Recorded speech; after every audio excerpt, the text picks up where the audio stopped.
الحمد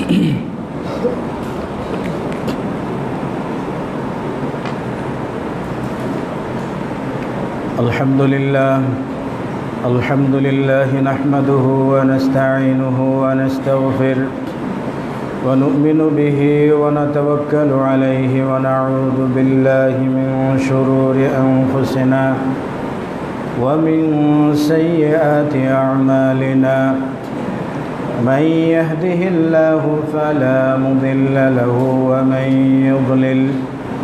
ومن يضلل فلا هادي له أشهد أن لا إله إلا الله وحده لا شريك له وأشهد أن محمدًا عبده ورسوله أما بعد فإن خير الحديث كتاب الله وخير الهدي هدي محمد صلى الله عليه وسلم وشر الأمور محدثاتها وكل محدثة بدعة وكل بدعة ضلالة وكل ضلالة في النار فأعوذ بالله من الشيطان الرجيم ظهر الفساد في البر والبحر بما كسبت أيدي الناس উপস্থিত সম্মানিত মুসল্লিয়ান ইকরাম, যাবতীয় প্রশংসা ও তারিফ আল্লাহ রাব্বুল আলামিনের জন্য, যার বিশেষ দয়ায় আমরা সাপ্তাহিক জুমায় উপস্থিত হওয়ার সুযোগ পেয়েছি।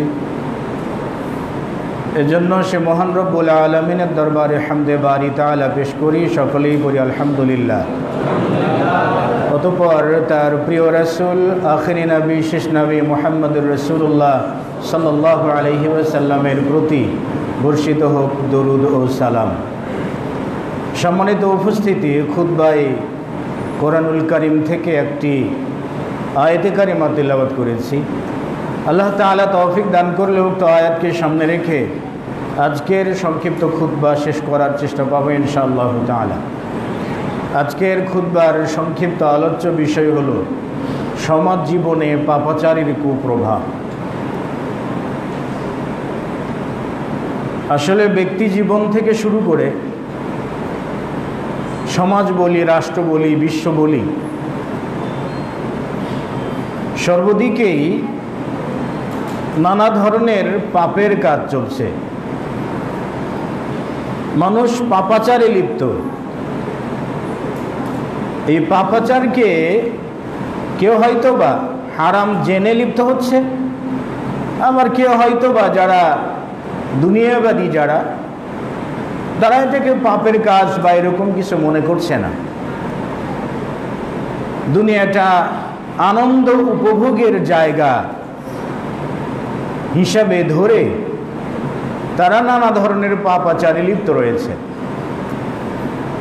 আজকের আলোচ্য বিষয়ের উদ্দেশ্য হলো আমরা যারা মুসলিম রয়েছি, মুসলিম জীবনে পাপের কি প্রভাব রয়েছে সমাজ জীবনে, সামাজিকভাবে পাপের কারণে এমন কিছু ক্ষতির সম্মুখীন হচ্ছি, এমন কিছু কুপ্রভাব আমাদের সমাজে দৃশ্যমান। এই কুপ্রভাবগুলো আবারও পাপ থেকে মুক্ত না হওয়া পর্যন্ত এ থেকে আমরা বের হতে পারবো না। কারণ আমরা পাপ করি, পাপগুলোকে পাপ হিসাবে কেউ জানে বা জানি না। পাপটা যে একটা জুলুম, পাপ একটা অত্যাচার। হাদিসে কুদসিতে এসেছে, রাসূলুল্লাহ সাল্লাল্লাহু আলাইহি ওয়াসাল্লাম বলেছেন, قال الله سبحانه وتعالى, মহান আল্লাহ তাআলা বলছেন যে ইন্নী হারামতু যুলমা আলা নফসি, আল্লাহ বলছেন যে আমি জুলুম বা আমি অত্যাচারকে আমি নিজের উপরে হারাম করেছি। এরপর আমি তোমাদের মাঝেও পারস্পরিক জুলুম, অত্যাচার এটাকে হারাম করে দিয়েছি। সুতরাং ফালা তাযালামু, তোমরা পারস্পরিক অত্যাচার বা জুলুমে লিপ্ত হইও না। সব থেকে বড় জুলুম সবথেকে বড় অত্যাচার হলো পাপ করা। যেমন লুকমান আলাইহিস সালাতু ওয়াস সালাম তার সন্তানদেরকে উপদেশ বাণী দিয়ে বলছিলেন যে ওয়াইদ ক্বালা লুকমানু লিইবনিহি ওয়া হুয়া ইয়াইদুহু ইয়া বুনাইয়া লা তুশরিক বিল্লাহ ইন্নাশ শিরকা লাযুলমুন আযীম। তিনি বলছিলেন তার সন্তানদেরকে যে হে আমার বৎস, লা তুশরিক বিল্লাহ, আল্লাহর সাথে কখনো শরীক করো না, আল্লাহর সাথে কখনো অংশীদার স্থাপন করো না, আল্লাহর সাথে কখনো অন্য কাউকে প্রতিদ্বন্দ্বী দাঁড় করায়ও না। ইন্নাশ শিরকা লাযুলমুন আযীম, নিশ্চয়ই আল্লাহর সাথে অন্যকে প্রতিদ্বন্দ্বী স্থাপন করা, আল্লাহর সাথে অন্যকে অংশীদার স্থাপন করাটা সব থেকে বড় জুলুম, সব থেকে বড় অত্যাচার। তো জুলুমের শব্দগত অর্থ হলো যে কোনো বস্তুকে তার নিজ জায়গাতে না রেখে অন্য জায়গায় স্থানান্তর করা। যেমন মসজিদ হলো সালাতের জায়গা, জুমার জায়গা, 5 ওয়াক্ত সালাতের জায়গা। কোনো ব্যক্তি যদি হিংসাবশত, আক্রোশবশত বলে অমুক মতাদর্শের মসজিদ, ওই মসজিদে যাব না, আমি দরকার পড়লে রাস্তায় নামাজ পড়বো, তাও যাব না, সে কি করলো? মসজিদের প্রতি জুলুম করলো। কারণ মসজিদ সিজদা পাওয়ার হকদার, অধিকার, যার অধিকারটা তাকে না দিয়ে অন্য জায়গায় স্থানান্তর করা, এটি হলো জুলুম। তো এই ইন্নাশ শিরকা লাযুলমুন আযীম, নিশ্চয়ই শিরক সবথেকে বড় জুলুম বা অত্যাচার। আর রাসূল সাল্লাল্লাহু আলাইহি ওয়াসাল্লামকে জিজ্ঞেস করা হয়েছিল, ইয়া রাসূলুল্লাহ আইয়ুদ যানবি আকবার, কোন পাপটা সবথেকে বড়? রাসূল সাল্লাল্লাহু আলাইহি ওয়াসাল্লাম বলেছিলেন আশ-শিরকু বিল্লাহ আও ক্বালা আল-ইশরাকু বিল্লাহ আও ক্বালা নিদ্দান লিল্লাহ, যে আল্লাহর সাথে শরীক স্থাপন করা, আল্লাহর সাথে অন্য কাউকে প্রতিদ্বন্দ্বী হিসেবে দাঁড় করানো, এটি হলো সবথেকে বড় পাপ। সুতরাং যে পাপটা যত বড় অত্যাচারের দিক থেকে, সে পাপটাই তত মারাত্মক এবং সে পাপটাই সমাজের সবথেকে বেশি ক্ষতিকারক। এজন্য আমরা সামাজিক অবক্ষয় যেগুলো আছে, মানে লিস্টি করতে গেলে হয়তো দিস্তা খাতা শেষ হয়ে যাবে। এই সামাজিক অবক্ষয়ের জন্য আমরা বিভিন্নভাবে বিভিন্ন কিছু কারণ আমরা উপস্থাপন করি, কিন্তু আল্লাহ সুবহানাহু ওয়া তাআলা সেই কারণগুলোকে সমর্থন করেনি। আমরা হয়তো সামাজিকভাবে কিছু কারণ উল্লেখ করি, শিক্ষা ব্যবস্থায় ভালো কিছু না থাকা, বা অভিভাবকদের ভালো গাইডনেস না থাকা, কিংবা প্রশাসনিক সেরকম সহযোগিতা না থাকা। আবার হয়তো বলি যে সঙ্গদোষে সন্তানরা খারাপ হয়ে যাচ্ছে, আমরা অনেক কিছুই বলে থাকি।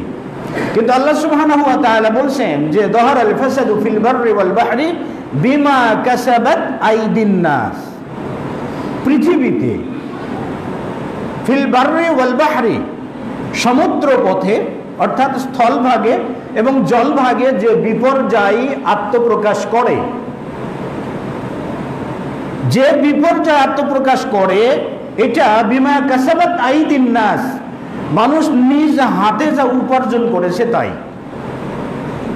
তাহলে সমাজের যুব সমাজ যদি নেশাখোর হয়, সমাজের যুব সমাজ যদি জুয়াখোর হয়, সমাজের যুব সমাজ যদি আরো নানা ধরনের অন্যায় অপকর্মের সাথে যুক্ত হয়ে থাকে, তাহলে এজন্য আমরা কাকে দায়ী করব? আল্লাহ সুবহানাহু ওয়া তাআলা দায়ী করেছেন সেই সমাজের মানুষগুলোকে, সেই সমাজের মাখলুক যারা রয়েছে তাদেরকে আল্লাহ সুবহানাহু ওয়া তাআলা দায়ী করেছেন। যাহারাল ফাসাদু ফিল বাররি ওয়াল বাহরি বিমা কাসাবাত আইদিন নাস। এজন্য ব্যক্তি জীবন থেকে নিয়ে শুরু করে বৈশ্বিক জীবন পর্যন্ত প্রত্যেকটা স্তরে মুসলিম সমাজ যতগুলো সমস্যার সম্মুখীন হচ্ছে বা হবে, এই সবগুলো মুসলিমদের নিজ হাতের উপার্জন। অনেকগুলো কুপ্রভাব রয়েছে, আমি উদাহরণস্বরূপ কয়েকটি আপনাদের সামনে তুলে ধরব। তার মধ্যে পাপাচারের প্রথম কুপ্রভাব হলো বিদ্যার বাস্তবতা না থাকা। বিদ্যা শিখবে, বিদ্যাটা মাথায় থাকবে, কিন্তু এই বিদ্যাটা কখনো বাস্তব জীবনে প্রয়োগ করবে না শিক্ষার্থীরা। যারা শিখেছেন তারাও প্রয়োগ করবেন না, যারা তাদেরকে পরিচালিত করেন তারাও তাদের এই বিদ্যাকে প্রয়োগ করবেন না। এটা হলো প্রথম কুপ্রভাব। রাসূলুল্লাহ সাল্লাল্লাহু আলাইহি ওয়াসাল্লাম বলছেন যে ইন্নাল্লাহা লা ইয়াকবিদুল ইলমা ইনতিজাআন ইয়ানতাসিউহু মিনাল ইবাদ। আল্লাহ সুবহানাহু ওয়া তাআলা বান্দাদের মধ্য থেকে তার বিদ্যাকে জোরপূর্বক উঠিয়ে নেন না। ওয়ালাকিন ইয়াকবিদুল ইলমা বিকবদিল উলামা। বিদ্বানদেরকে মৃত্যু দেওয়ার মাধ্যমে আল্লাহ তাআলা বিদ্যাকে উঠে নেন। বিদ্বানদের মৃত্যু দেওয়ার মাধ্যমে, বিদ্বানদেরকে উঠে নেওয়ার মাধ্যমে আল্লাহ তাআলা বিদ্যাকে উঠিয়ে নেন। হাত্তা লাম ইয়াবকি আলিমান, এমনকি পৃথিবীতে কোনো আলেম অবশিষ্ট থাকবে না। ইত্তাখাযান নাস রুউসান জুহালান, মানুষেরা অজ্ঞ মূর্খ নেতৃত্বর কাছে যাবে। যারা ধর্মের ব্যাপারে অজ্ঞ, যারা ধর্মের ব্যাপারে মূর্খ, তাদের কাছে জনগণ যাবে, মানুষজন যাবে। যাওয়ার পরে তাদের কাছে শরঈ বিষয়গুলো জিজ্ঞেস করবে। ফাকতু বিগাইরি ইলমিন, তারা না জেনে ফতোয়া দিয়ে দিবে, একটা সমাধান দিয়ে দিবে। ফাদাল্লু ওয়া আদাল্লু, যারা ফতোয়া দিল তারা নিজেরাও পথভ্রষ্ট হবে, যাদেরকে ফতোয়া দিল তারাও পথভ্রষ্ট হবে। এই হাদিসকে যদি সামনে রাখি তাহলে আল্লাহ রাসূল সাল্লাল্লাহু আলাইহি ওয়াসাল্লাম বলছেন, আল্লাহ বিদ্যাকে জোরপূর্বক উঠিয়ে নেন না, বিদ্বানদেরকে মৃত্যু দেওয়ার মাধ্যমে বিদ্যাকে উঠিয়ে নেন। আচ্ছা, বর্তমান সময়ে কি বিদ্বানের অভাব রয়েছে? আমাদের দেশের যতগুলো ইউনিভার্সিটি আছে, প্রত্যেকটা ইউনিভার্সিটি থেকে প্রতি বছর মাস্টার্স কমপ্লিট করে শত শত ছাত্র বের হচ্ছে। ইসলামিক স্টাডিজের উপরে, হাদিসের উপরে, তাফসিরের উপরে অনার্স মাস্টার্স কমপ্লিট করে শত শত ছাত্র প্রতি বছর কামেল পাস করছে, অনার্স মাস্টার্স করছে। আবার প্রতি বছর বিশেষ একটা সংখ্যা এরকম বিভিন্ন বিষয়ের উপরে ডক্টরেট করে বের হচ্ছে। আন্তর্জাতিক ইউনিভার্সিটিগুলোতে যদি ধরেন তাহলে আল আজহার বিশ্ববিদ্যালয় মিশরে রয়েছে। এরপরে সবথেকে প্রসিদ্ধ বিশ্ববিদ্যালয় মুসলিম বিশ্বে, যেটাকে আমরা সবথেকে বেশি সম্মানের জায়গায় রাখি, সেটা হলো আল জামিয়াতুল ইসলামিয়া মাদিনাতুল মুনাওয়ারা, অর্থাৎ মদিনা ইসলামী বিশ্ববিদ্যালয়। এরপরে উম্মুল কোরা সৌদি আরবের আরও অনেকগুলো বিশ্ববিদ্যালয় আছে। এতগুলো বিশ্ববিদ্যালয় থেকে প্রতি বছর লিসেন্স করে এতগুলো বিদ্বান আসছেন। আর রাসূল সাল্লাল্লাহু আলাইহি ওয়াসাল্লাম বলছেন, বিদ্বানদেরকে উঠে নেওয়ার মাধ্যমে বিদ্যাকে উঠিয়ে নেবেন। তাহলে বিদ্বান বাস্তবতায় বাড়ছে, বিদ্বান বাড়ছে। তাহলে রাসূল সাল্লাল্লাহু আলাইহি ওয়াসাল্লামের কথাটা কি ভুল হবে?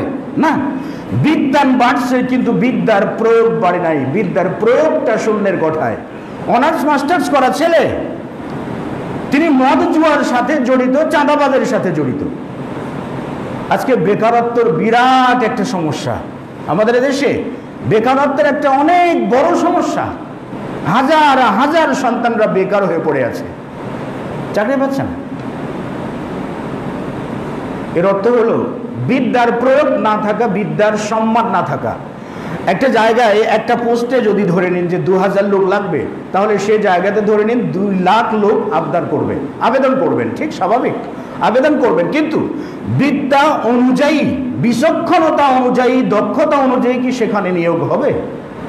নাকি যার লাল হলুদ সবুজ টেলিফোনের গরম, যার যত বেশি চাকরির সম্ভাবনাটা তার ততই বেশি।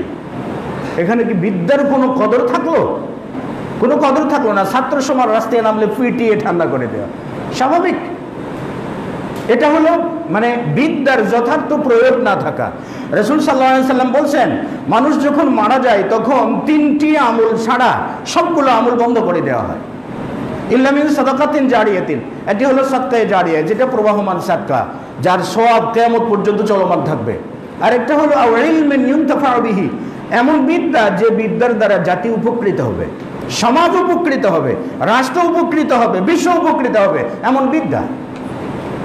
কিন্তু সেই বিদ্যার উপকারিতা, সেই বিদ্যার বাস্তবতা, বাস্তব প্রয়োগ আজকের সমাজে একেবারে শূন্যের কোঠায়। এর কারণ একটাই, সেটি হলো পাপাচারে লিপ্ত থাকা, পাপ পঙ্কিলতায় জরাজীর্ণ হয়ে আছি।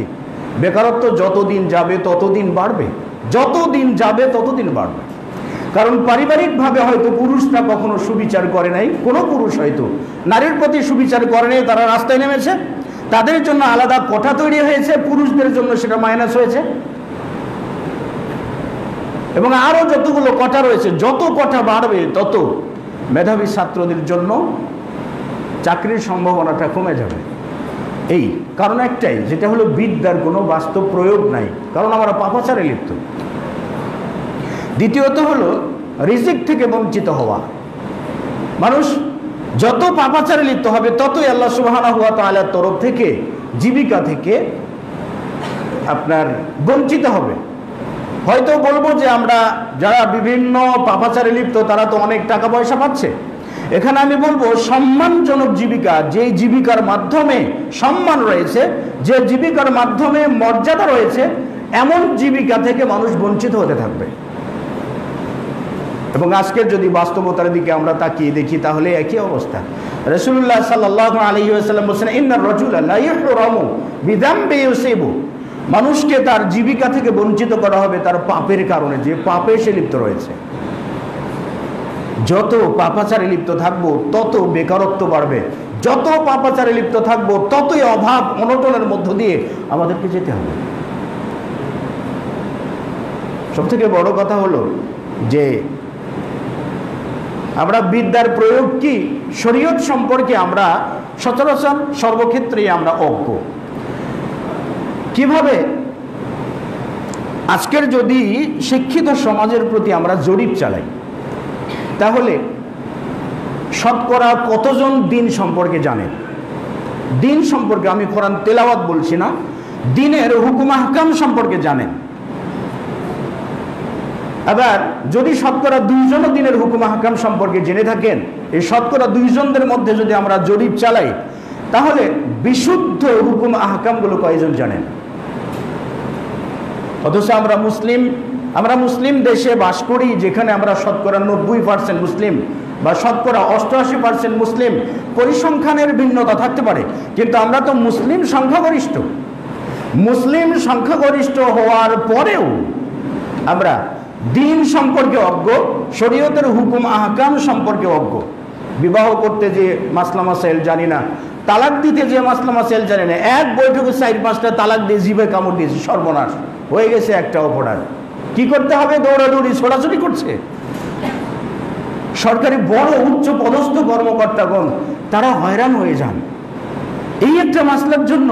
তালাক, বিবাহ করলাম, সেই স্ত্রীকে তালাক দেওয়ার মতো সিদ্ধান্ত আমার মাথায় ঢুকে না, অথচ আমি বড় একজন কর্মকর্তা, অনেক উঁচু মাপের একজন শিক্ষিত মানুষ।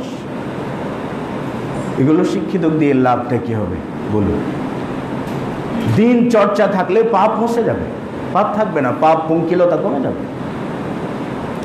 3 নাম্বার পাপের, আমাদের সামাজিক জীবনে যেটা পাপের কুপ্রভাব, 3 নাম্বার যেটা কুপ্রভাব সেটা হলো যে ব্যক্তিত্ব নষ্ট হয়ে যাওয়া, কোনো ব্যক্তিত্ব থাকবে না। যত পাপাচারে লিপ্ত থাকবো আমরা ততই আমাদের ব্যক্তিত্ব সংকটে আমরা ভুগব। সমাজের নেতৃত্ব দিবেন ব্যক্তিত্বহীন ব্যক্তিরা, আর ব্যক্তিত্ববান ব্যক্তিরা তাদের রসনালে পড়ে সমাজ থেকে বিতাড়িত হওয়ার উপক্রম হবে। এটা পাপের পুরস্কার, পাপাচারে লিপ্ত রয়েছে, এর জন্য আমরা এই পুরস্কারটা পেয়েছি। কিভাবে? রাসূলুল্লাহ সাল্লাল্লাহু আলাইহি ওয়াসাল্লাম তার কাছে একবার একটা মহিলার বিষয়ে, যেটা লিআন সংঘটিত হচ্ছিল, সেই সময় সাদ বিন উবাদা নবী সাল্লাল্লাহু আলাইহি ওয়াসাল্লামকে বললেন, ইয়া রাসূলুল্লাহ, আমি যদি আমার স্ত্রীর সঙ্গে অন্য কাউকে কথা বলতে বা অন্য কাউকে মেলামেশা করতে দেখি তাহলে আমি তরবারির একেবারে সিধা পিঠ দিয়ে তাকে হত্যা করব।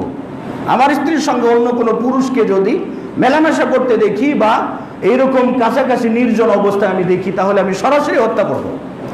রাসূলুল্লাহ সাল্লাল্লাহু আলাইহি ওয়াসাল্লাম সাহাবায়ে কিরামদেরকে বললেন, আতাজাবুনা মিন গায়রাতি সাদ, আরে তোমরা কি এই সাদের ব্যক্তিত্ব দেখে আশ্চর্য হচ্ছ? সাদের ব্যক্তিত্ব দেখে আশ্চর্য হচ্ছ মানে তার ব্যক্তিত্ব কোন পর্যায়ে?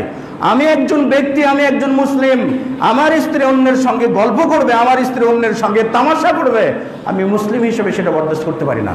এটা হলো ব্যক্তিত্ব। আর আজকের শিক্ষিত সমাজের ওয়াইফরা মার্কেট করে একা একা। মানে আশ্চর্য হবেন যে এক একজন ওয়াইফের, এই ঢাকাতে যদি আপনারা জরিপ চালান তাহলে শতকরা 60 জন পুরুষের স্ত্রীরা 3-4টে করে পরকিয়া করে থাকে। অবাক 2-4টে করে সব সময়ের জন্য লেগে থাকে। গায়রাত, এটাকে বলা হয় ব্যক্তিত্ব। সাদের ব্যক্তিত্ব কোথায়? আর আমরা তাদেরই উত্তরসূরি, আমরা মুসলিম, আমাদের ব্যক্তিত্ব কোথায়? রাসূল সাল্লাল্লাহু আলাইহি ওয়াসাল্লাম বলছেন, আনা আযয়ারুম মিনহু, আমি সাদের থেকেও বেশি ব্যক্তিত্ব পরায়ণ, আমি আমার ব্যক্তিত্বের প্রতি বেশি খেয়াল রাখি। এজন্য আমার সুন্নাতের যে অবজ্ঞা করে তার জন্য শাস্তির ব্যবস্থা থাকে। মানে রাদিবা আন সুন্নতি ফালাইসা বিকি। আল্লাহু আযয়ারুম মিন্নি, আল্লাহ সুবহানাহু ওয়া তাআলা আমার থেকেও বেশি অভিমানী, আমার থেকেও বেশি ঈর্ষাপরায়ণ, আমার থেকেও বেশি ব্যক্তিত্ব পরায়ণ। আল্লাহ সুবহানাহু ওয়া তাআলার ব্যক্তিত্বর জায়গা থেকে হালালকে হালাল করেছেন, হারামকে হারাম করেছেন। হারাম ভক্ষণ করলে পাপাচারে লিপ্ত হবে, হালাল ভক্ষণ করলে সে জীবিকার দরজা তার জন্য খুলে যাবে। এটা হলো আল্লাহ সুবহানাহু ওয়া তাআলার ব্যক্তিত্ব। আর আমাদের ব্যক্তিত্ব, কোনো জায়গায় কি ব্যক্তিত্ব আছে? আল্লাহু আকবার। কেন ব্যক্তিত্ব থাকছে না কেন? এর একটি কারণ, আমরা পাপাচারে লিপ্ত। যখন পাপাচারে লিপ্ত হয়েছি তখন পাপ আমাদের ব্যক্তিত্বকে নষ্ট করে দিয়েছে। এর অর্থ আবার ব্যক্তি পূজা নয়, কিন্তু ব্যক্তিত্ব, প্রত্যেকটা মানুষের একটা ব্যক্তিত্ব থাকে, একটা পার্সোনালিটি থাকে। আজকে আমাদের ব্যক্তিত্ব কোথায়? দেখুন, বাথরুমে সে বসেছে, ওখানে সেলফি তুলে সে ফেসবুকে ছেড়ে দিয়ে বলছে যে আমি এখন বাথরুমে আছি।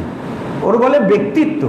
স্বামী স্ত্রী আন্ডা পান্ডা সকলেই মিলে বিবাহের অনুষ্ঠানে খেতে বসেছে, অর্ধনগ্ন হয়ে ছবি উঠিয়ে সে ফেসবুকে ছেড়ে দিয়েছে, ওটা বলে ওর পার্সোনালিটি। শিক্ষিত অশিক্ষিত পার্থক্য কোথায়? এই জন্য পার্সোনালিটি আমরা হারিয়ে ফেলছি। কেন? কারণ আমরা পাপাচারে লিপ্ত, আমরা পাপ করি। এই জন্য আমাদের পার্সোনালিটি বলতে কিচ্ছু নাই। ঘরের বাইরে কেন, খাটের নিচের যে খবরগুলো, সেই খবরগুলো ফেসবুকে ভাইরাল। তাহলে পার্সোনালিটি থাকলো কোথায়? কারণ আমরা পাপাচারে লিপ্ত রয়েছি। 4 নাম্বার পাপাচারের কুপ্রভাব হলো মহামারী, বিপদ আপদ, বিভিন্ন ধরনের মুসিবত। এটা সমাজে প্রবেশ করা, এটা প্রবেশ করবে। যত আমরা পাপাচারে লিপ্ত হব তত মহামারী আসবে, যত পাপাচারে লিপ্ত হব তত বালা মুসিবত আসতেই থাকবে। আমরা তো একটা ফেস করছি আর কি, চলমান আছে যেটা আর কি, করোনা ভাইরাস কোভিড-19 যেটা চলমান আছে, আমরা এটাকে এখনও ফেস করছি। আমাদের সামনে এখনও রয়েছে, এখনও সেই রকম কার্যকরী কোনো ভ্যাকসিন আমাদের সামনে আসছে বলে আমার মনে হয় না। আসছে বলে আমার মনে হয়, চেষ্টা চলছে। রাসূলুল্লাহ সাল্লাল্লাহু আলাইহি ওয়াসাল্লাম বলছিলেন, ইয়া মা'শারাল মুহাজিরিনা, হে মুহাজির সাহাবীরা, শুনে রাখো তোমরা, খামসুন ইদা উবতুলিতুম, 5টি বিষয় যখন, ইদা উবতুলিতুম বিহিন্না, 5টি বিষয় সম্পর্কে তোমাদেরকে যখন পরীক্ষা করা হবে, 5টি বিষয়ে ফিতনা দিয়ে তোমাদের যাচাই করা হবে, পরীক্ষা করা হবে। রাসূল সাল্লাল্লাহু আলাইহি ওয়াসাল্লাম বলেছেন, আউযু বিল্লাহি মিন আন তুদরিকুহুন্না, আমি আল্লাহর কাছে আশ্রয় চাই, আল্লাহ যেন তোমাদেরকে এই 5টি বিষয়ে ফিতনায় না ফেলে। তোমরা এই পরিস্থিতিগুলোর সম্মুখীন হও, এটা আমি চাই না, এই জন্য আমি আল্লাহর কাছে আশ্রয় চাই। তার মধ্যে প্রথমটি যে ফিতনা, সেটির কথা রাসূল সাল্লাল্লাহু আলাইহি ওয়াসাল্লাম বলছেন যে লাম তাদহারিল ফাহিশা ফি কওমিন কাত্তু, কোন কওমের মাঝে যখন অশ্লীলতা ছড়িয়ে পড়বে, শুধু অশ্লীলতা আত্মপ্রকাশ করবে এমন নয়, ওয়া ইউলিনুহা, এই অশ্লীলতাকে তারা ঘোষণা দেবে যে আমরা অমুক অমুক জায়গায় অশ্লীলতা করছি। নাইট ক্লাব বাংলাদেশের কোন কোন জায়গায় হয়, পোস্টার টেনে দিয়ে ঘোষণা করে দেওয়া হয়। প্রতি জুমাবার পবিত্র একটা দিনে, পবিত্র দিনে কোন কোন অশ্লীল ছবি মুক্তি দেওয়া হবে, ঢাকার প্রত্যেকটা অলিতে গলিতে পোস্টারটা নিয়ে দেওয়া হয় এবং মাইকিং করা হয়। ঈদ উপলক্ষে কত নাটক কোন চ্যানেলে চলবে, সবগুলো 1 মাস আগে থেকেই তার কি বলে আপনার প্রচার প্রসার চালানো হয়।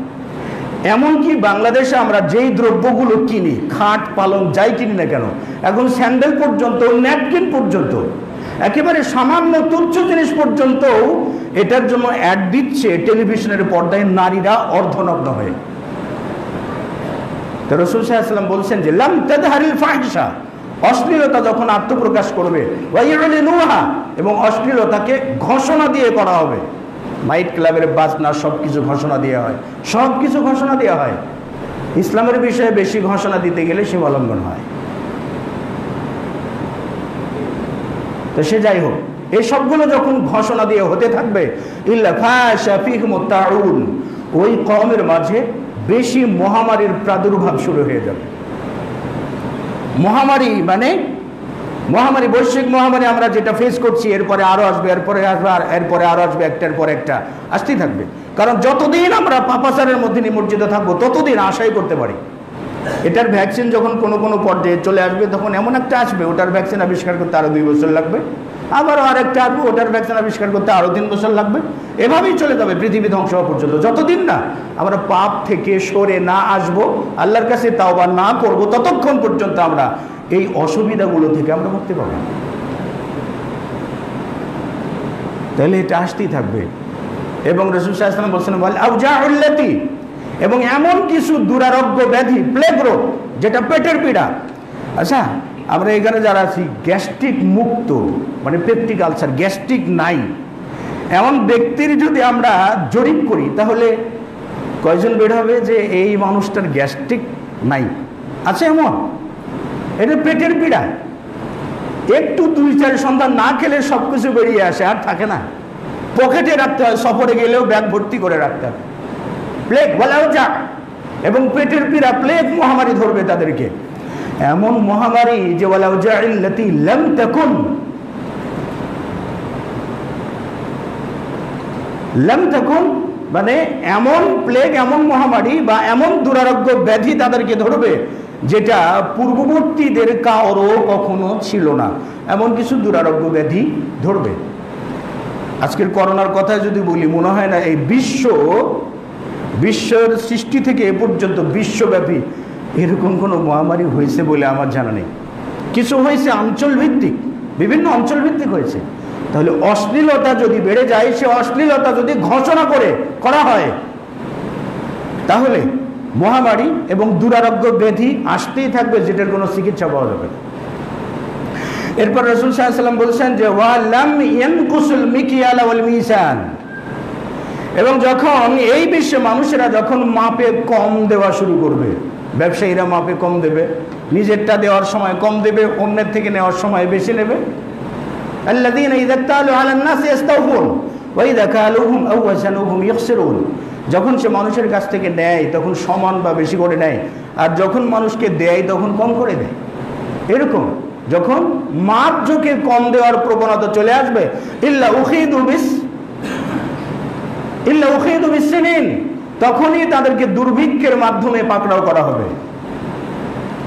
শুধু কি দুর্ভিক্ষের মাধ্যমে পাকড়াও করা হবে? অসিদ্দাতু মাউনা, এবং আরো অনেকগুলো দুরারোগ্য ব্যাধি তাদের কাছে দিয়ে দেওয়া হবে। শুধু তাই নয়, বা জাওরিস সুলতানি আলাইহিম, এবং সেই জাতির উপরে স্বৈরাচারী শাসক নিযুক্ত করে দেওয়া হবে। আশা করি আমরা 3টেই পাবো, এখন না পেলেও ভবিষ্যতে পাবো, আসবে ইনশাল্লাহ, বিনা পয়সায় পাওয়া যাবে। কারণ ওই মাপে কম দেওয়ার প্রবণতা তো আছেই। দাড়ি পাল্লার নিচে পাথর লটকানো থাকে, হ্যাঁ। আবার যেই দ্রব্যগুলো বিক্রি করব সেটাতেও ধানের উপরে পানি, পাটের উপরে পানি, বেগুনের যেগুলো ফুটা সেগুলো শ্যাওলা মাটি দিয়ে ভরে দেওয়া আছে না, এগুলো সবই চলে। তাহলে আমরা এইরকম অবস্থা থেকে আমরা বের হবো কখন? রাসূল সাল্লাল্লাহু আলাইহি ওয়াসাল্লাম বলছেন যে, এবং যখন ইদা মুনিউ যাকাত আমওয়ালিহিম, মানুষেরা যখন তাদের নিজেদের সম্পদের যাকাত দেওয়া থেকে মুখ ফিরিয়ে নেবে,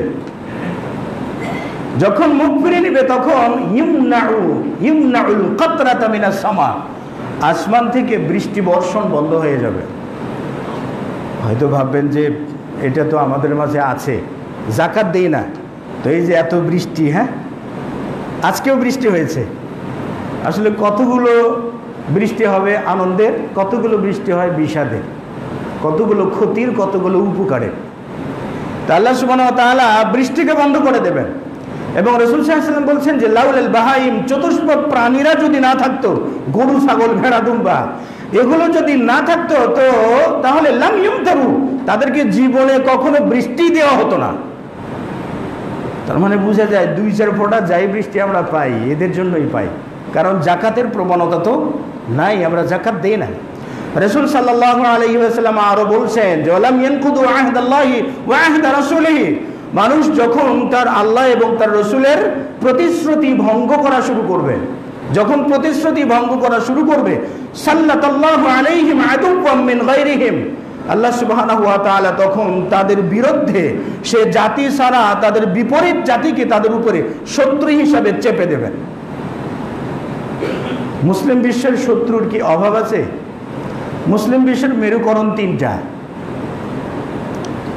একদল চায় ফাতেমি খিলাফত আনতে মধ্যপ্রাচ্যে, আরেক দল চায় অটোমান সাম্রাজ্য কায়েম করতে, আরেক দল চায় তাদের রাজদরবারি ঠিক রাখতে। এই তিনটা মেরুকরণ, তিনটা মেরুকরণে পরাশক্তিগুলোকেও এই তিনটা মেরুকরণেই তারা ভাগ করেছে এবং সে অনুযায়ী নিজেদের মতো করে তারা অস্ত্র শস্ত্র যাবতীয় কিছু উপার্জনের জন্য আপ্রাণ চেষ্টা করছে। আচ্ছা বলুন তো, বর্তমানে যে তিনটা পরাশক্তি আছে, এরা কি কেউ চায় যে এই মুসলিমদের যে তিনটা মেরুকরণ রয়েছে কেউ ফাতেমি খিলাফত কায়েম করুক? এটা কি এই তিনটা পরাশক্তি চায়? চায় না। আচ্ছা, আবার কেউ অটোমান সাম্রাজ্য কায়েম করুক, এটা কি তিনটা পরাশক্তি চায়? চায় না। রাজ পরিবারে সালাফ মতাদর্শকে টিকিয়ে রাখুক বা রাজ পরিবারে তাদের গদি সামলানোর জন্য যাই কিছু করুক না কেন, এটাও কি তারা চায়? চায় না। তারা চায় না, এজন্যই তারা ঐক্যবদ্ধ হয়েছে মুসলিমদের বিরুদ্ধে।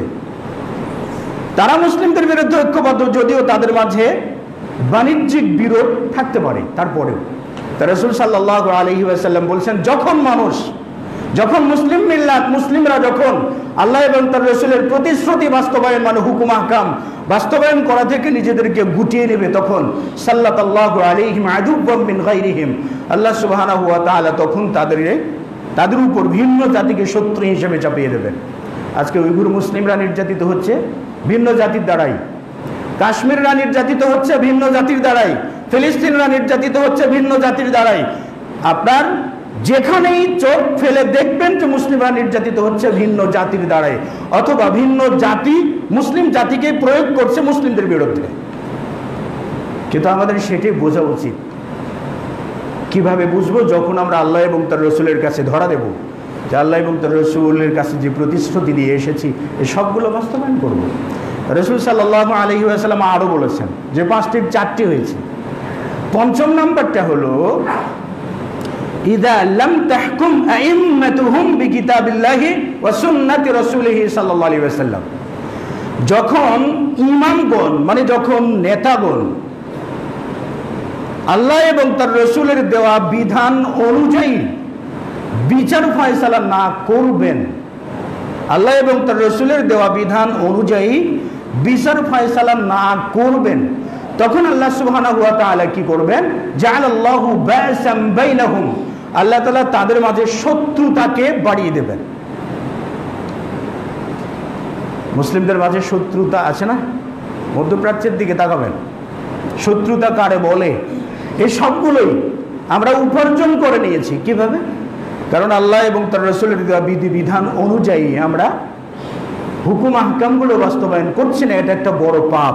আর এই পাপের কারণে মুসলিমরা মুসলিমদের শত্রু হবে, মুসলিমদের মাঝে বিভেদ শুরু হবে। এটা নিয়েই মুসলিমরা অস্ত্র শস্ত্র প্রয়োগ করার মহড়া প্রদান করতে থাকবে। এবং আমার জানা মতে খোলাফায়ে রাশিদিনের পরবর্তী যত রাজত্বকাল এসেছে, ফাতেমি খিলাফত ছিল কিছুকাল, প্রায় 300 বছরের কাছাকাছি, আব্বাসীয় খেলাফত ছিল, উমাইয়া খেলাফত ছিল, এই যতগুলো খেলাফত ছিল আপনার এই দক্ষিণ ভারত দক্ষিণ এশিয়ায়, এই ভারতবর্ষে মুঘলরা বলতে তুর্কিরা শাসন করেছিল। যত সাম্রাজ্যবাদী মানে মুসলিমরা যে কয়বার আব্বাসী হোক, উমাইয়া হোক, মুঘল হোক, আপনার ফাতিমি হোক, যখনই যারা ক্ষমতায় এসেছে একটা শাসন কার্য মানে নিজেদের অবস্থান জানান দিয়েছে, আস্তে আস্তে যখন তারা আমালিয়াত থেকে দূরে সরে গেছে, শরীয়ত থেকে দূরে সরে গেছে, তখনই তাদের পতন হয়েছে। মুঘলরা তাদের পতন নিজেরা ডেকে এনেছে। যখন শত শত নর্তকী দিয়ে বাইনাস চলতো রাজদরবারে, সেখান থেকে আল্লাহ তাআলার দেওয়া কি রহমত থাকবে তাদের উপরে? থাকার কথা নয়। এজন্য আমরা যখন আমালিয়াত থেকে, কোরআন এবং সুন্নাহর হুকুম আহকাম থেকে যখন আমরা দূরে সরে গেছি, তখনই আমাদের উপরে এরকম চতুর্দিক থেকে বহির শত্রু তো রয়েছে, আবার মুসলিমরা নিজেরা নিজেদের মতো করে এসেছে, মুসলিমদের মাঝে বিভাজন করছে। আজকে দেখবেন যে ফিলিস্তিন যারা আজকে বাহরাইন তাদের ধরেন যে ইসরায়েলের সঙ্গে সম্পর্ক স্থাপন করেছে, আরও কিছু দেশ করবে, আরব আমিরাত করেছে, আরও কিছু দেশ করবে, করার পথে রয়েছে। এটা দোষের, এটা ঠিক নয়। বাণিজ্যিক চুক্তি মুসলিমদের স্বার্থ দেখে করা উচিত, তো করেছে। এটা বাণিজ্যিক চুক্তি শরীয়তের দৃষ্টিতে হতে পারে, কিন্তু এটাকে ভুল, এটা তো ভুল। কিন্তু তার আগে সব থেকে বড় ভুল হলো ফিলিস্তিনি ভাইদের ঐক্য না থাকা। আব্বাসি ও ফাতা সেকুলারিজম, তারা আমেরিকার 5টা গোলাম, সব থেকে বড় গোলাম। যতগুলো গ্রুপ আছে উইঘুর মুসলিমদের দৃষ্টিতে ওদেরকে যদি দেখেন তাহলে স্বাধীনতা চায় তারা। একটা আপনার পূর্ব তুর্কমেনিস্তান আলাদা একটা দেশ ছিল তাদের, চীন সেটাকে দখল করে নেয়, সেখান থেকে স্বাধীনতা চায়। এই স্বাধীনতা চাওয়ার জন্য তারা একমত নয়। অন্যের এজেন্ডা বাস্তবায়ন করার জন্য যখন আমরা সোচ্চার, আমরা নিজেরাও বুঝতে পারিনি, কারণ আমাদের মাঝে শরীয়তের চর্চা নেই, দিনের চর্চা নেই, দিনের হুকুম আহকাম আমরা পালন করি না। 5 নাম্বার আপনার পাপাচারের কুপ্রভাব হলো মুসলিমদের সর্বত্র লাঞ্ছিত হওয়া, শত্রুদের সামনে মুসলিমদের হেয় প্রতিপন্ন হওয়া, তুচ্ছ তাচ্ছিল্য হওয়া। আমরা ইতিপূর্বে দেখেছি আমেরিকার প্রেসিডেন্ট ডোনাল্ড ট্রাম্প বিভিন্ন সময় সংবাদ সম্মেলন করে মুসলিম বিশ্বকে ছোট করে অনেক কথায়, অনেক কটুবাক্যটাই বলেছে। কেন? আল্লাহ সুবহানাহু ওয়া তাআলা বলছেন, আ'ইদ্দু লাহুম মাসতাতা'তুম মিন কুওয়া, যে তাদের বিরুদ্ধে তোমরা শক্তি সামর্থ্য অর্জন করো। এটা ইসলামের নীতি। তাহলে আমরা মুসলিমরা কেন আমরা নিজেরা সামর্থ্যবান হতে পারি না? সামর্থ্যবান হতে পারি না একটা জায়গায়, কারণ আমরা তো পাপাচারে লিপ্ত। তো বলছিলাম মুসলিমরা তুচ্ছ তাচ্ছিল্যের শিকার হবে অমুসলিমদের কাছে। এই মর্মে রাসূলুল্লাহ সাল্লাল্লাহু আলাইহি ওয়াসাল্লাম বলছেন যে ইউশিকু আন তাদাআ আলাইকুম, ইউশিকু আন তাদাআ আলাইকুমুল উমাম কামা তাদাআল আকালাতু ইলা কাসআতিহা। অচিরেই বিশ্বের সমগ্র পরাশক্তিরা, সকল জাতিরা ঐক্যবদ্ধ হবে মুসলিমদের বিরুদ্ধে। সকল জাতিরা ঐক্যবদ্ধ হবে মুসলিমদের বিরুদ্ধে। যেমন একটা পাত্রে খাবার খাওয়ার জন্য সকলে ঐক্যবদ্ধ হয়। এক খাসি খেজুর যদি রাখা আর যদি বলা হয় সকলেই খেতে থাকেন, 10 জন ব্যক্তি রয়েছে মেহমান, যে আপনারা খেতে থাকেন, তাহলে একটা পাত্র থেকে তারা খাবেন। তার মানে খাবারের ক্ষেত্রে তারা ঐক্যবদ্ধ। ঠিক এরকমই ঐক্যবদ্ধ হবে মুসলিমদের বিরুদ্ধে সমগ্র জাতিরা। পৃথিবীর যত জাতি আছে, ইহুদি বলেন, হিন্দু বলেন, নাসারা বলেন, বুদ্ধ বলেন, যত সম্প্রদায় বলেন, সকলেই একজোট হবে। ক্বালা কাইলুন ইয়া রাসূলুল্লাহ, এক ব্যক্তি বলছেন যে ইয়া রাসূলুল্লাহ সাল্লাল্লাহু আলাইহি ওয়াসাল্লাম, আকিল আমিন কিল্লাতিন নাহনু ইয়াউমাইযিন, ইয়া রাসূলুল্লাহ আমাদের সংখ্যা কি সেদিন কমে যাবে? মানে আমরা কি সংখ্যায় কম হব? যে সংখ্যায় কমের কারণে আমরা অন্যান্য জাতিরা ঐক্যবদ্ধ হয়ে আমাদেরকে তুচ্ছতাচ্ছিল্য করবে, এরকম কিছু কি আমাদের সংখ্যা কম হবে? রাসূল সাল্লাল্লাহু আলাইহি ওয়াসাল্লাম বলেন, লা বাল আনতুম কাসীরুন, বরং তোমরা সেই দিন হবে অসংখ্য, অগণিত, অনেক। এই পৃথিবীতে প্রতি 5 জনে একজন মুসলিম। এটা একেবারেই সহজ কথা নয়। প্রতি 5 জনে একজন মুসলিম, এটা একেবারেই সহজ কথা নয়। এর সংখ্যা মোটেও কম নয়, অনেক অনেক সংখ্যা। তাহলে যে তোমাদের সংখ্যা বেশি হবে, কিন্তু আনতুম হুসাউন কা হুসাইস সাইল, বন্যায় ভেসে যাওয়া আবর্জনাদের মতো তোমরা আবর্জনা হয়ে যাবে। হ্যাঁ, বন্যায় খড়কুটা ভেসে যায় পানিতে, আবর্জনা ভেসে যায়, এই আবর্জনার মতোই তোমরা আবর্জনা হবে। কেন? আবর্জনার সঙ্গে নবী সাল্লাল্লাহু আলাইহি ওয়াসাল্লাম কেন তুলনা করলেন? ইসলামের কর্ম, আকীদা, বিশ্বাস ছাড়া একজন মুসলিম ব্যক্তি ইসলামের দৃষ্টিতে ওই আবর্জনার মতোই, ওই আবর্জনার মতোই। এই মুসলিম মুনাফিকদেরকে রাসূলুল্লাহ সাল্লাল্লাহু আলাইহি ওয়াসাল্লাম বলছেন যে বংশমর্যাদার অহংকার পরিত্যাগ করো। যারা বংশমর্যাদা মানে পিতৃপুরুষদের অহংকার করে, তারা মলের মধ্যে যে কীট পতঙ্গ জন্ম নেয়, যেটা মাথা দিয়ে মল ঠেলে, এই সকল পোকাদের মতো। তারা যেমন মল ঠেলে, এরাও মল ঠেলে। আমরা যখন মুসলিম হিসেবে যখন আমরা মুনাফিকের খাতায়, আমাদের স্বভাব চরিত্রটা যখন মুনাফিকের দরজায়, নাম পরিচয় দেয় মুসলিম কিন্তু কর্মে অমুসলিম, নাম পরিচয় দেয় মুসলিম, আকীদা বিশ্বাসগতভাবে আমরা অমুসলিমের মতো হয়ে থাকি, তখন তো এই হুসাউন কা হুসা ইসাইল। রাসূলুল্লাহ সাল্লাল্লাহু আলাইহি ওয়াসাল্লাম বলছেন যে আল্লাহ সুবহানাহু ওয়া তাআলা তখন মুসলিমদের অন্তর থেকে অমুসলিমদের অন্তর থেকে মুসলিমদের আতঙ্ককে সরিয়ে দেবেন। তার মানে অমুসলিমরা মুসলিমদেরকে কোনো পরোয়া করবে না, দূর এটা কোনো জাতি হলো, এদেরকে একবারে মেরে শেষ করে দেওয়া যাবে, কোনো জাতি হলো, তুচ্ছ তাচ্ছিল্য করবে সর্ব জায়গাতে। ওয়ালা ইয়াকদিফান্নাল্লাহু ফি কুলুবিহিমুল ওয়াহান, এবং আল্লাহ সুবহানাহু ওয়া তাআলা তখন মুসলিমদের অন্তরে ভীতির সঞ্চার করে দিবেন, ভয়ে পরিপূর্ণ করে দেবেন। ভয়ে পরিপূর্ণ করে দেবেন মানে সত্য কথা বলতেই ঠ্যাং কাঁপে, কোথায় যে কি হয়। আজকে আমরা বাংলাদেশ থেকে মুসলিম নেতৃবৃন্দ একটা কিছু বলবেন, জাতিসংঘ কি যে বলে তা ঠিক আছে, আবার যদি অবরোধ হয়, আমেরিকা থেকে অবরোধ আসতে পারে, রাশিয়া থেকে আসতে পারে, চীন থেকে আসতে পারে, ইন্ডিয়া থেকে আসতে পারে, অথচ অবরোধ করার মতো ক্ষমতা মুসলিম দেশগুলোর একটিরও নেই, একটিরও নেই। ঘুসাউন কা গুসা ইসরাইল লা ইয়াকদিফান্নাল্লাহু ফি কুলুবিকুমুল ওয়াহান, আল্লাহ তাআলা তোমাদের অন্তরে ভীতি চাপিয়ে দেবেন, এত ভীত সন্ত্রস্ত হবে যে সামনে এগোবার মতো কোনো পথ তোমাদের জন্য। রাসূল সাল্লাল্লাহু আলাইহি ওয়াসাল্লামকে ক্বালা কাইলুন ইয়া রাসূলুল্লাহ, হে আল্লাহর রাসূল মাল ওয়াহান, মানে ভীতি কি, মুসলিমদের মাঝে ভীতি কেন হবে? নবী সাল্লাল্লাহু আলাইহি ওয়াসাল্লাম তখন বললেন যে হুব্বুদ দুনিয়া, দুনিয়ার ভালোবাসা, ওয়া কারাহিয়াতুল মাউতি, এবং মৃত্যুকে অপছন্দ করা। বাবা মরতে চাই না, বাঁচবো হাজার হাজার বছর বাঁচবো, বাঁচতে চাই, মরতে চাই না, বাঁচতে চাই। এই যে বাঁচার যে একটা রোগ, বেশি দিন বাঁচবো, এই বাঁচার একটা রোগ যখন ধরেছে, হুব্বুদ দুনিয়া, দুনিয়ার ভালোবাসা ধরেছে। আল্লাহ সুবহানাহু ওয়া তাআলা বলছেন যুয়িনা লিন-নাসি হুব্বুশ শাহাওয়াতি মিনান নিসাই ওয়াল বানিনা ওয়াল কানাতির। আল্লাহ সুবহানাহু ওয়া তাআলা বলছেন যে যুয়িনা লিন-নাস, মানুষদের জন্য সুন্দর করে দেওয়া হয়েছে, চাকচিক্যময় করে দেওয়া হয়েছে হুব্বুদ দুনিয়া, দুনিয়ার ভালোবাসা,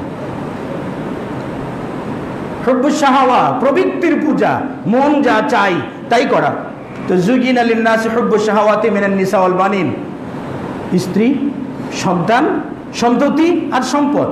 তাহলে নারী, সন্তান, সম্পদ, আল্লাহ তাআলার দেওয়া ভাষ্য অনুযায়ী তিনটা, এই তিনটির মাধ্যমে যুয়িনা লিন-নাসি হুব্বুশ শাহাওয়া, এই দুনিয়ার প্রতি মানুষের মায়া মমতাকে চাকচিক্যময় করা হয়েছে। এজন্য আমাদের পরিকল্পনা থাকে একটা সুন্দর স্ত্রী চাই, তারপরে সন্তান আদি হলে তাদেরকে আমেরিকায় সেটেল করতে হবে, রাশিয়াতে আশা করে দিয়ে পড়াতে হবে, এরপরে যত সম্পদের প্রাচুর্যতা করানো যায়। মুসলিমদের টার্গেট কখনো এমন নয় যে আমি কোরআন সুন্নাহ অনুযায়ী কখন চলতে পারবো, জীবনটাকে অতিবাহিত করতে পারবো কিনা। এই জন্য আমাদের কিছু রোগ আছে, এই রোগ থেকে আমাদের বেরিয়ে আসতে হবে। হয়তোবা বলবেন তাহলে আমরা কি করব? ক্ষমতা প্রয়োজন। এখানে কতগুলো ক্ষেত্রে ক্ষমতা চাইলেও পাওয়া যায় না, আল্লাহ সুবহানাহু ওয়া তাআলা যদি না দেন।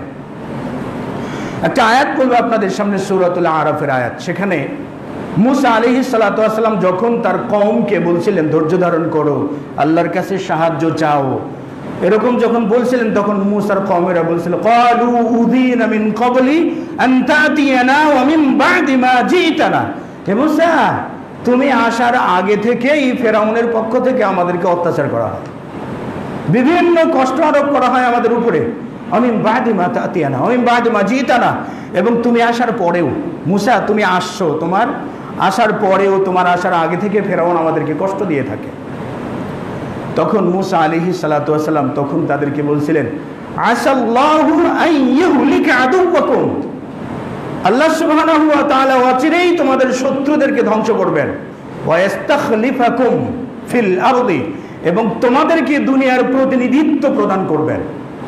ফায়ানদুর কাইফা তা'মালুন, আল্লাহ সুবহানাহু ওয়া তাআলা দেখতে চান তোমরা কি আমল করো, কি কাজ করো, আমল কি, আল্লাহ এবং তার রাসূল কেন্দ্রিক, শরিয়া কেন্দ্রিক কিনা, এই আমলটা দেখে আল্লাহ সুবহানাহু ওয়া তাআলা এই পৃথিবীর প্রতিনিধিত্ব আল্লাহ সুবহানাহু ওয়া তাআলা মানুষদেরকে, অর্থাৎ মুসলিমদেরকে প্রদান করবেন।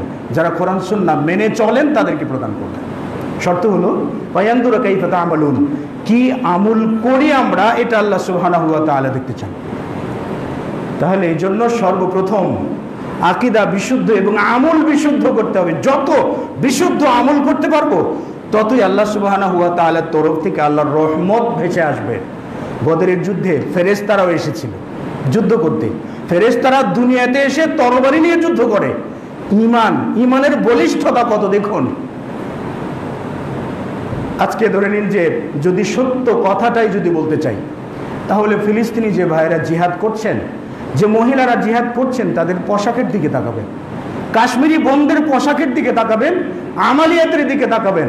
সেই আমালিয়াতের দিকে তাকালে বোঝা যায়, হায় রে, আমরা সত্যি কোরআন সুন্নাহর কত কাঙাল। 1000 বছর যাবত যদি এরকম সংগ্রাম চলতে থাকে জীবনে, কখনো এটা বাস্তবতার মুখ দেখবে না যতক্ষণ না নিজেদেরকে সংস্কার না করবে, কোরআন সুন্নাহ অনুযায়ী নিজেদের জীবনকে পরিচালিত না করবে। আল্লাহ সুবহানাহু ওয়া তাআলা আমাদের সব ধরনের পাপ পঙ্কিলতা থেকে দূরে থাকার তৌফিক দান করুন। আল্লাহুম্মা আমিন ওয়া আখিরু দাওয়ানা।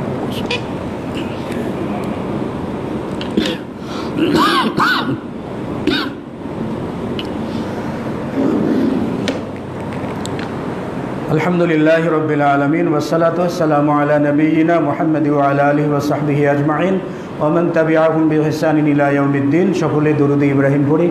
আল্লাহুম্মা সাল্লি আলা মুহাম্মাদি ওয়া আলা আলি মুহাম্মাদ কামা সাল্লাইতা আলা ইব্রাহিম ওয়া আলা আলি ইব্রাহিম ইন্নাকা হামিদুম মাজিদ।